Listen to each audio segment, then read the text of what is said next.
इस सवाल को देखें, बोला गया है दो संख्याओं का मौसा जो है, दो संख्याओं का मौसा 23 है और उनके लसक के अन्य दो गुणनखंड, इन शब्द को देखिए, उनके लसक के अन्य दो गुणनखंड 13 और 14 है।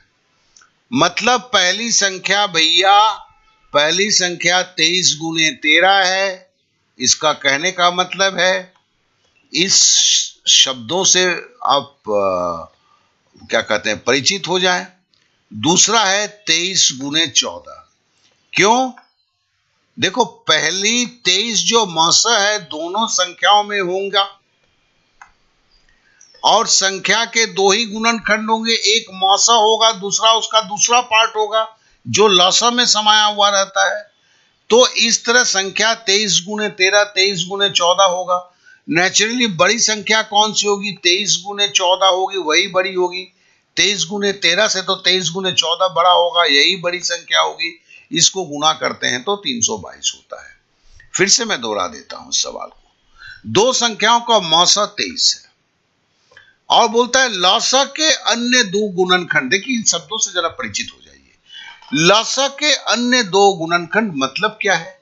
ये गुणनखंड तो एक प्रत्येक संख्या में ये गुणनखंड एक रहेगा और साथ में उसका मौसा रहेगा।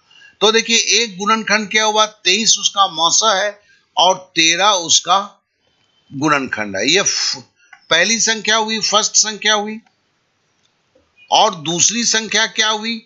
देखो, 23 इसका HCF है और 14 उसकी गुणनखंड है, तो ये दूसरी संख्या हुई, सेकंड नंबर हुआ।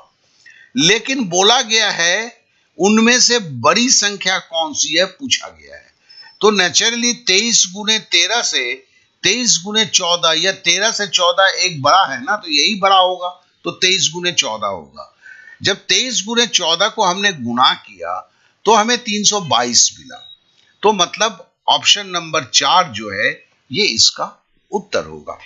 आशा करता हूं कि सवाल को आप समझ चुके होंगे, लेकिन इनके शब्दों पर ध्यान रखना जरूरी है और ये आजकल कुछ परीक्षाओं में देखे गए हैं। वाक्यों के विन्यास में थोड़ा बहुत फर्क होता है, तो इस तरह के सवालों पर आप अपनी नजर अवश्य बना के रखें।